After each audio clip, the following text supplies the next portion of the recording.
Chẳngនៅកន្លែងហ្នឹងយើងគ្រាន់តែដាក់លេខកូដមកបាទទាំងលើទាំងក្រោមដៃដូចគ្នាណាបាទហើយចុច next នៅខាងក្រោម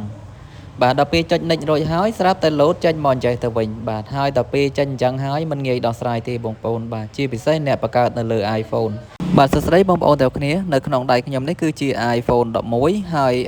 អត់ទាន់មានកម្មវិធីអីមួយទេបាទស្អាតចាស់ដោយសារតែឈប់កម្មវិធីហើយណាអញ្ចឹងនៅក្នុងវីដេអូមួយនេះខ្ញុំនឹងបង្ហាញបងប្អូនពីរបៀបបង្កើត Gmail និងរបៀបដោះស្រាយនៅពេលដែលយើងបង្កើតអត់បាន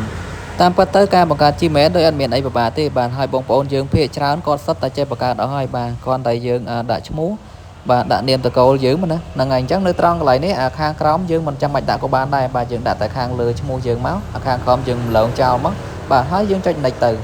បន្តមកទៀតជ្រើសរើសថ្ងៃខែនិងឆ្នាំកំណើតរបស់យើងឲ្យបានត្រឹមត្រូវហើយនៅខាងក្រោមនេះភេទបាទយើងភេទប្រុសយើងយកប្រុសមកបាទយើងស្រីយើងយកស្រីមកបាទរួចហើយយើងចុច next នៅខាងក្រោមហើយនៅកន្លែងនេះបញ្ចូលអាសយដ្ឋានអ៊ីមែលយើងមកបាទបងប្អូនចង់បានអ៊ីមែលមិនសរសេរដាក់អញ្ចឹងមកបាទកុំឲ្យតែជន់គេទៅបានហើយបើសិនជាយើងដាក់ទៅជន់គេបាទយើងចុច next ទៀតអត់ទៅទេបាទបើយើងចុច next ទៅមុខបានមានន័យថាអូខេហើយអត់ជន់មួយគេទេហ្នឹងហើយអញ្ចឹងកន្លែងនេះយើងបញ្ចូលលេខកូដសម្ងាត់យើងមកបាទលេខសម្ងាត់ត្រូវដាក់ចាប់ពី8ខ្ទង់ឡើងទៅលើក្រោមនោះត្រូវដាក់ដូចគ្នារួចហើយចុច next នៅខាងក្រោមទៀតមកបាទហើយយើងចាំបន្តិចអូខេឥឡូវស្រាប់តែចេញមកអញ្ចេះទៅវិញហ្នឹងហើយអញ្ចឹងបញ្ហាវានៅត្រង់កន្លែងនេះបាទយើងគិតថាការបង្កើត Gmail វាងាយស្រួលទេបាទមួយផ្លែតគឺបានហើយតែដល់ពេលតែចេញអញ្ចឹងហើយគឺថាឈឺក្បាលវិលមុខមែនតើបងប្អូនបាទជាពិសេសអ្នកដែលបង្កើតនៅលើ iPhone បាទភាគច្រើនមែនតើដែលជួបបញ្ហាមួយនេះហើយខ្ញុំគិតថាបងជាងឬក៏អ្នកលក់ទូរស័ព្ទប្រកាសជាធ្លាប់បានជួបហើយបញ្ហាមួយហ្នឹងដោយសារតែយើងបង្កើតច្រើនដងពេកមួយថ្ងៃណាហ្នឹងហើយជាពិសេសហ្នឹងគឺខ្ញុំតែហ្មងបាទដោយសារយើងបង្កើតច្រើនដងពេកហើយសម្រាប់បងប្អូនដែលយូរបង្កើតម្ដងដូចជាមិនសូវជួបបញ្ហាហ្នឹងទេនៅកន្លែងហ្នឹងជួនកាលទៅយើងគ្រាន់តែថយទៅមុខទៅក្រោយទៅមុខទៅក្រោយចុះឡើងទៅក៏វាបានទៅបាទជួនកាលទៅយើងបិទសញ្ញាចំហមួយផ្លែតទៅក៏យើងចុចម្ដងទៀតទៅក៏បានទៅបាទជួនកាលទៅយើងគ្រាន់តែចូលទៅដូរម៉ោងឬក៏ដូរប្រទេសដូរតំបន់អីចឹងទៅក៏យើងធ្វើបានបាទតែនៅលើទូរស័ព្ទមួយនេះបាទខ្ញុំសាកល្បងគ្រប់វិធីអស់ហើយបងប្អូនបាទនៅតែបង្កើតអត់បាន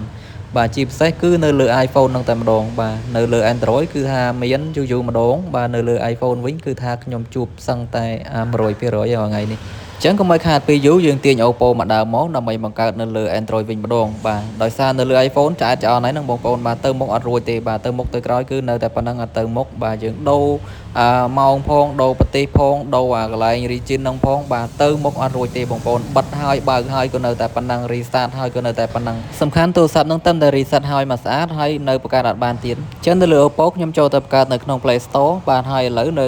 ក្នុង Play Store ហ្នឹងមាន Gmail មួយស្រាប់ហើយបាទខ្ញុំសូមadd មកកន្លែងទៀតដើម្បីចូលទៅបង្កើត mail ថ្មីដាក់ហើយ email នេះខ្ញុំបង្កើតដាក់ឈ្មោះដដែលថ្ងៃខែឆ្នាំកំណើតដដែលអាសយដ្ឋាន mail ដដែល password ដដែលចាំមើលថាវាបង្កើតបានដែរឬអត់សម្រាប់បងប្អូនដែលទើបចូលមកថ្មីបាទកុំភ្លេចជួយចុច subscribe ម្នាក់មួយផងបាទដើម្បីទទួលបានវីដេអូចំណេះដឹងទូទៅនៅលើទូរស័ព្ទដៃយើងរាល់ថ្ងៃអញ្ចឹង email នេះខ្ញុំបង្កើតឲ្យដូចគ្នាទៅនឹង iPhone មិញដែរបាទទាំងឈ្មោះទាំងថ្ងៃខែឆ្នាំកំណើតទាំងអាសយដ្ឋាន mail ទាំងលេខសម្ងាត់បាទដាក់ឲ្យដូចគ្នាហ្មង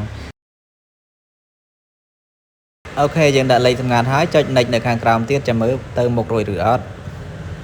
បាទឥឡូវចេញយ៉ាងដូចគ្នាហើយចាំមើលបន្តិចទៀត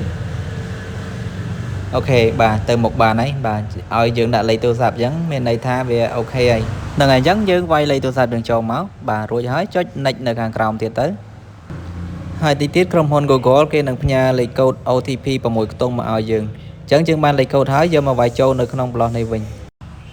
ឥឡូវលេខកូដខ្ញុំទទួលបានហើយបាទអញ្ចឹងយើងគ្រាន់តែវាយចូលនៅក្នុងហ្នឹងមកហើយចុច next ទៅមុខទៀតទៅអញ្ចឹងសម្រាប់បងប្អូនដែលមានបញ្ហាបង្កើត Gmail អត់បានបាទចេញដោយដែលខ្ញុំបង្ហាញហ្នឹងបងប្អូនអាចសាកល្បងមកនៅលើ Android វិញម្ដងបើសិនជា Android បង្កើតអត់បានបងប្អូនអាចដូរទៅលើ iPhone បើ iPhone បង្កើតអត់បានបងប្អូនអាចដូរមកនៅលើ Android នៅលើ Android ភាគច្រើនគឺយើងបង្កើតបានហើយសម្រាប់បងប្អូនដែលមានដំណោះស្រាយផ្សេងទៀតបងប្អូនជួយ comment ប្រាប់នៅខាងក្រោមវីដេអូនេះផងបាទហើយខ្ញុំធ្វើនេះគ្រាន់តែជាបទពិសោធន៍ខ្ញុំផ្ទាល់តែខ្ញុំធ្វើបានហ្នឹងហើយអញ្ចឹងបើសិនជាបងប្អូនដឹងពីរបៀបធ្វើផ្សេងទៀតបងប្អូនកុំភ្លេចជួយ comment នៅខាងក្រោមនេះផងបាទដូច្នេះក្នុងវីដេអូនេះមិនមែនតែប៉ុណ្ណឹងទេបាទសម្រាប់បងប្អូនដែលចូលមកថ្មីកុំភ្លេចជួយ subscribe ម្នាក់មួយផងបងប្អូនណាបាទជម្រាបលាជួបគ្នានៅវីដេអូក្រោយ